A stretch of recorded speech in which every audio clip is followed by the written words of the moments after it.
रामपुर से बड़ी खबर। बिलासपुर वार्ड नंबर 2 से जिला पंचायत सदस्य का चुनाव लड़ी इंद्रजीत कौर के पति भाजपा नेता संतोख सिंह खेरा ने कहा कि मेरी पत्नी जीत गई थी और आरओ ने हमें कहा कि आप सुबह आना और जीत का प्रमाण पत्र ले जाना, लेकिन 3 दिन तक हमें ना कोई प्रमाण पत्र दिया और ना ही वोटों की प्रमाणित लिस्ट दी और आज भी निर्वाचन की साइट पर लिस्ट नहीं है। मुझे और जिला पंचायत सदस्यों के फोन आने लगे और उन्होंने अध्यक्ष पद के लिए समर्थन की बात भी की। बहुमत से अधिक समर्थन की खबर बिलासपुर के एक बड़े नेता को नहीं हजम हुई और वो नहीं चाहते कि कोई दूसरा व्यक्ति आगे बढ़े और विपक्षी के साथ मिलकर हमें हारा हुआ घोषित कर दिया। और क्या कहा, आइए सुनते हैं। मैं 25-30 वर्ष से भारतीय जनता पार्टी में छोटी उम्र से युवा मोर्चा में जिला रामपुर के जिला मंत्री से लेकर और आज तक काम कर रहा हूँ। 5 बार से अधिक भारतीय जनता पार्टी के जिला उपाध्यक्ष में भी काम कर चुका हूँ। मुझे पार्टी ने वार्ड नंबर 2 से मेरी पत्नी श्रीमती इंद्रजीत कौर को विश्वास करते हुए शीर्ष नेतृत्व ने टिकट दिया और ऐसे वार्ड से टिकट दिया जहां हाफिज अब्दुल सलाम का लंबे समय से कब्जा था और मैंने जनता के आशीर्वाद से, ईश्वर के आशीर्वाद से और पार्टी के बड़े नेताओं ने जो मेरे पे विश्वास करा था, जनता ने उस पर खरा उतरते हुए ऐसे कठिन दौर में जहां पर किसान आंदोलन भी चल रहा था और कुछ विषम परिस्थितियां थी, जनता ने मुझे भारी मतों से विजयी बना दिया। मैं चुनाव जीत गया 1521 वोटों से। फिर क्या हुआ? उसके बाद जो हुआ वो तो मैं अभी तक आश्चर्यचकित हूं कि मेरे साथ ऐसा क्या हो गया।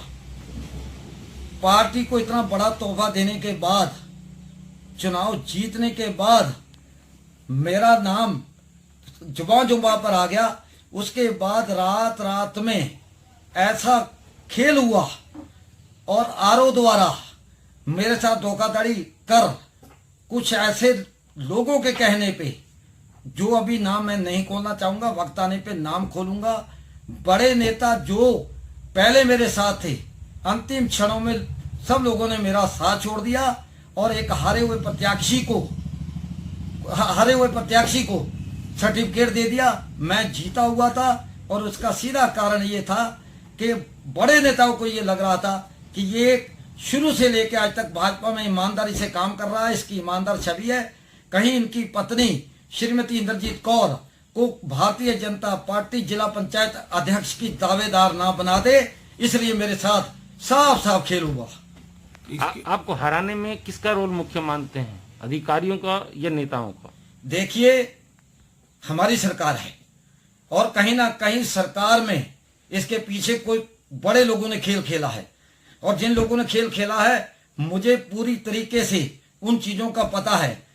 वो बात मैं अभी नहीं खोलूंगा, वक्त आने पर नाम लेकर सही तरीके से सारी बातें खोलूंगा और जिन लोगों ने मेरा साथ दिया उनका नाम भी खोलूंगा, जिन लोगों ने मेरे साथ धोखाधड़ी करी है उनके नाम भी खोलूंगा, लेकिन वक्त आने पे खोलूंगा। अभी मैं हाईकोर्ट चला गया हूं, माननीय हाईकोर्ट से मैंने न्याय की गुहार की है, मैंने रिट पिटीशन डाल दी है और मुझे पूरा भरोसा है मुझे न्याय मिलेगा और मैं पार्टी के शीर्ष नेतृत्व तक जिन लोगों ने, निर्वाचन अधिकारियों ने जिन लोगों के कहने के साथ मेरे साथ गद्दारी की है उन्हें बेनकाब करूंगा और पार्टी से आशा करता हूं कि वो मुझे इंसाफ दिलाएंगे। लेकिन अगर उसके बाद भी मुझे कहीं इंसाफ मिलने में दिक्कत हुई और आज जो लोग इस कोरोना के संकट काल में इतनी कठिन दौर पर जो मेरे पर जुल्म ढाए जा रहे हैं, मैं कई दिनों से मीडिया के सामने आ रहा हूं और हाई कोर्ट में मैं रिट पिटीशन डाली है और एविडेंस के साथ गया हूं और एक एक एविडेंस, क्योंकि न्यायपालिका में कुछ एविडेंस दिए जाते हैं जो मीडिया के सामने मैं रखना होते।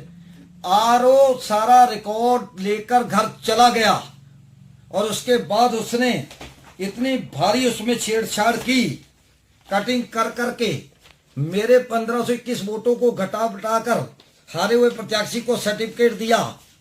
ये आरओ के पीछे वो बेनकाब करने वाले चेहरे हैं जिन लोगों ने मेरे साथ ऐसा किया है। मैं जमीन से उठकर संघर्ष करता हुआ पार्टी में ईमानदारी से काम करता हूं, चाहे मेरा कोई विपक्षी हो, चाहे मेरा विरोधी हो, लेकिन कोई व्यक्ति ये नहीं कह सकता कि संतोष सिंह खैरा कहीं बेईमान है और जहां उसका व्यवहार बेईमान है। मेरी छवि जनता में जो है, मेरे विरोधी ये तो कह सकते हैं कि संतोष सिंह खैरा हमारा विरोधी है, पर ये नहीं कह सकते संतोष सिंह खैरा बेईमान है। अब आपको उम्मीद किस पे है? देखिए, मुझे न्यायपालिका पे पूरा भरोसा है और न्यायपालिका मेरे साथ न्याय करेगी। जनता मेरे साथ, अब इस समय जनता ने ना पार्टी, हर वर्ग इस समय झूठ सच की लड़ाई में जनता मेरे साथ है और मुझे न्याय की उम्मीद अब अपनी पार्टी भारतीय जनता पार्टी से भी है, जिसमें मैंने छोटी उम्र से 20-21 साल से लेके आज 45-46 साल की उम्र में मैंने भाजपा के लिए अपना जीवन कुर्बान करा है और मेरे साथ इतना गलत व्यवहार हुआ।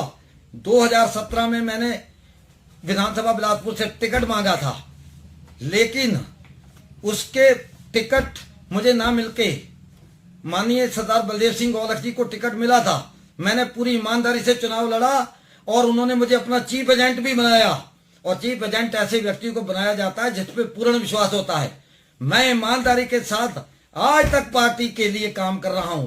पार्टी के लिए काम करने के लिए मैं कभी पीछे नहीं हटा, तन मन धन से पार्टी के लिए समर्पित रहता हूं। अब मुझे न्याय दिलाने के लिए जहां न्यायपालिका, वहीं पार्टी के बड़े नेताओं के जहां जाकर गुहार लगाऊंगा और इंसाफ की मांग करूंगा और मुझे उम्मीद है इंसाफ मिलेगा।